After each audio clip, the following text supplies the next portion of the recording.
রাষ্ট্র গণতান্ত্রিকভাবে চলুক সেজন্য সহযোগিতা করতে চাই না। আমরা সবাই যদি রাষ্ট্রকে দেওয়ার জন্য প্রস্তুত থাকি, ইনশাআল্লাহ রাষ্ট্র আমাদেরকে ভরপুর দিবে। আওয়াজ নাই। আমরা সবাই রাসূলুল্লাহ সাল্লাল্লাহু আলাইহি ইসলামের মদিনা ইসলামে বিশ্বাস করি। এই মজলিসের সম্মানিত প্রধান অতিথি, আমাদের নেতা, বাংলাদেশ জাতীয়তাবাদী দল বিএনপির ভারপ্রাপ্ত চেয়ারম্যান, আপনাদের ভাষায় বলি আমাদের ইমাম, জাতীয় ইমাম জনাব তারেক রহমান দামাত বারাকাতুহু,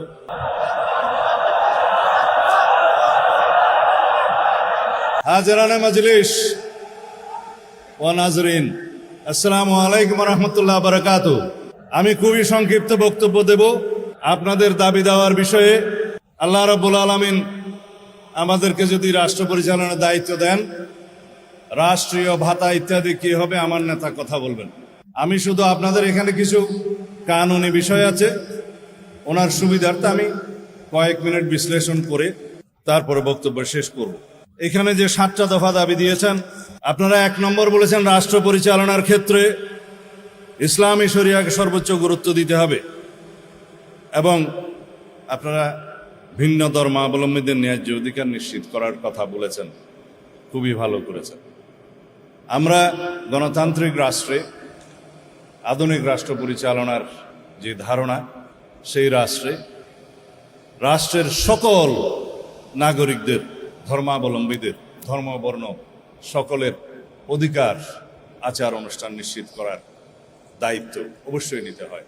সাংবিধানিকভাবে আমাদের অনুচ্ছেদ 28 এবং 41 আপনারা দেখবেন, সেই আচার অনুষ্ঠানের স্বাধীনতা, উপাসনালয়ের স্বাধীনতা এবং ধর্মের ভিত্তিতে যে বৈষম্য করা যাবে না, সেগুলো নিশ্চিত করা আছে। বিষয় হলো সেটা বাস্তবায়ন করতে হবে। আমরা ইনশাআল্লাহ সবসময় আমরা বলে থাকি, আজকেও পুনরুচ্চারণ করি, কোরআন এবং সুন্নাহর বিপরীতে বাংলাদেশে কোনো কানুন করা হবে না এবং যদি থাকে সেই বিষয়ে বাতিল করা হবে ইনশাআল্লাহ। আপনারা জানেন, রাষ্ট্র পরিচালনার মূলনীতিতে শহীদ রাষ্ট্রপতি জিয়াউর রহমান মহান আল্লাহর ওপর আস্থা এবং বিশ্বাস স্থাপন করেছিলেন। প্রস্তাবনায় এবং রাষ্ট্র পরিচালনার মূলনীতি অনুচ্ছেদ 8-এ সেইটা আওয়ামী ফ্যাসিস্ট গোষ্ঠী সংবিধান থেকে উচ্ছেদ করে দিয়েছিলেন, আপনারা জানেন। সেটা ইনশাআল্লাহ পুনর্বহাল করা হবে। আপনারা এখানে বলেছেন রাষ্ট্রের জনকল্যাণ এবং সেবামূলক কার্যক্রমে ইমাম খতিবদের অংশগ্রহণ। সেটা তো আপনাদের ইমানি দায়িত্ব। কেউ আপনাকে সেই দায়িত্ব বর্তানোর জন্য বসে থাকবে না, আপনাদের ইমানি দায়িত্ব। আপনারা সেটা পালন করবেন। অবশ্যই রাষ্ট্রীয় পর্যায়ে, ইউনিয়ন থেকে সর্বোচ্চ পর্যায়ে কিভাবে সেটা নীতিমালার মধ্যে নিয়ে আসা যায়, সেটা আমরা পরীক্ষা নিরীক্ষা করবো ইনশাআল্লাহ, সবার সাথে আলোচনা। তারপরের দাবি আমার নেতা কথা বলবেন, সেটা আমি যাব না।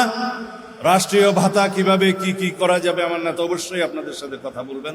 আপনারা বলেছেন দাওরায়ে হাদিস সনদপ্রাপ্ত আলেমদেরকে সরকারি মসজিদের ইমাম, খতিব এবং স্কুল কলেজের ধর্মীয় শিক্ষক, কাজী পদে নিয়োগ।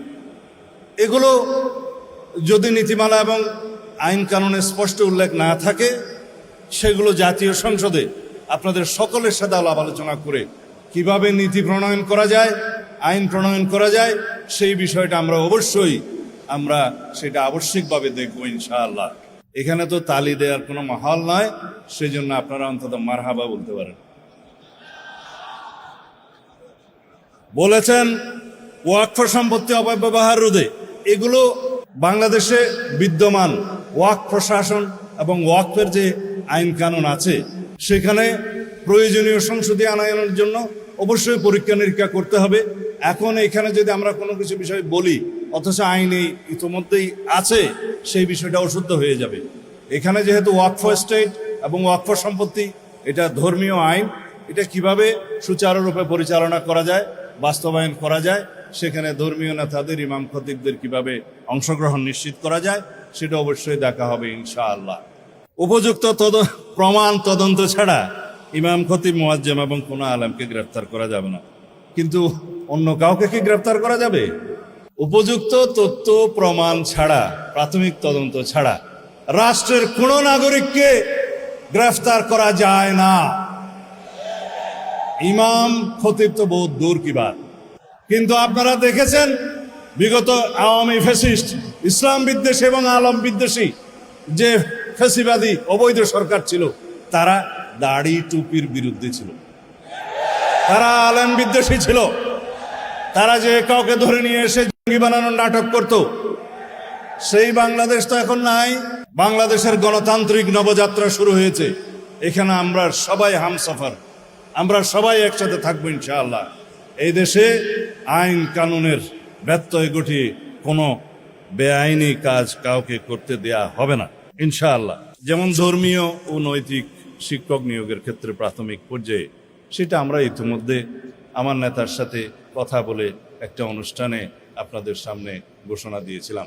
ধর্মীয় এবং নৈতিক শিক্ষক নিয়োগের ব্যাপারে প্রাথমিক পর্যায়ে এটা অবশ্যই ইনশাআল্লাহ আমরা দেখব। আমরা সেই ঘোষণা আরেকটি মজলিসে আপনাদের সামনে দিয়েছিলাম। আমি বিতর্ক হোক সেরকম কোনো বিষয়ে যাব না।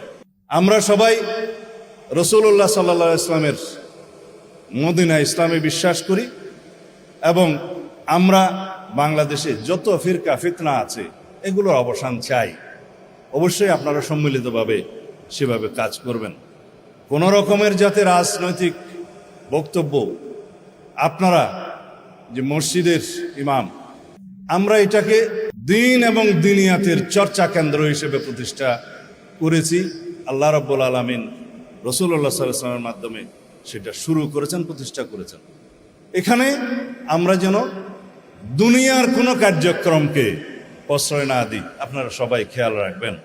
আমরা যেন মসজিদকে, ইমামদেরকে, খতিবদেরকে বিতর্কের ঊর্ধ্বে রাখি এবং থাকি, সেটা আপনারা মনোযোগ দিবেন।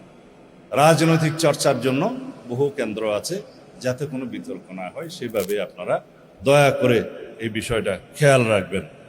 বাংলাদেশের রাষ্ট্রের কাছে অনেক কিছু চাই, আপনারা রাষ্ট্রের কাছে অনেক কিছু চান, কিন্তু রাষ্ট্র পরিচালনার মধ্যে সবচাইতে মূলনীতি হওয়া উচিত আমরা রাষ্ট্রকে কি দিতে পারি। দেশের নাগরিকগণ, বাংলাদেশের সকল জনগণ রাষ্ট্রকে যদি নৈতিক সমর্থন, আইনি সমর্থন এবং রাষ্ট্রকে সুচারুরূপে পরিচালনার জন্য আমরা যদি সহযোগিতা করি, সেটা হবে আমাদের সর্বোচ্চ দেয়া।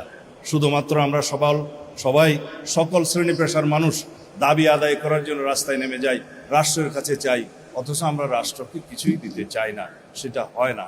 শহীদ রাষ্ট্রপতি জিয়াউর রহমানের শিক্ষা স্বনির্ভরতার মাধ্যমে তিনি খাল খনন কর্মসূচি এবং অন্যান্য কর্মসূচি গ্রহণ করেছিলেন, যাতে রাষ্ট্রের জনগণ স্বতঃস্ফূর্তভাবে বিনাশ্রমে রাষ্ট্রের জন্য কাজ করতে পারে, সেই অনুপ্রেরণায় অনুপ্রাণিত হয়। আমরা সবাই যদি রাষ্ট্রকে দেওয়ার জন্য প্রস্তুত থাকি, ইনশাআল্লাহ রাষ্ট্র আমাদেরকে ভরপুর দিবে। আওয়াজ নাই? আমরা রাষ্ট্রকে দিতে চাই না, আমরা সবাই রাষ্ট্রকে দিতে চাই না, রাষ্ট্র গণতান্ত্রিকভাবে চলুক সেজন্য সহযোগিতা করতে চাই না, সবাই চাই। এখন যদি কেউ আপনারা বলেন যে এই রাষ্ট্রটা ফ্যাসিবাদ মুক্ত হয়েছে, স্বৈরাচার মুক্ত হয়েছে, যাতে সারা জীবনের জন্য এই ফ্যাসিবাদী আওয়ামী গোষ্ঠী বাংলাদেশে আর কোনোদিন পদার্পণ না করতে পারে এবং বাংলাদেশে যাতে ফ্যাসিবাদী রাজনীতির কোনোদিন উৎপত্তি এবং উৎপাদ না হয়, সেজন্য আমরা সবাই সহযোগিতায় থাকবো, এটা আপনারা দিতে চান না? ইনশাআল্লাহ। নসরুম মিনাল্লাহ ওয়া ফাতহুন করিব। আবাশশিরিল মুমিনিন। আসসালামু আলাইকুম ওয়া রাহমাতুল্লাহি ওয়া বারাকাতুহু।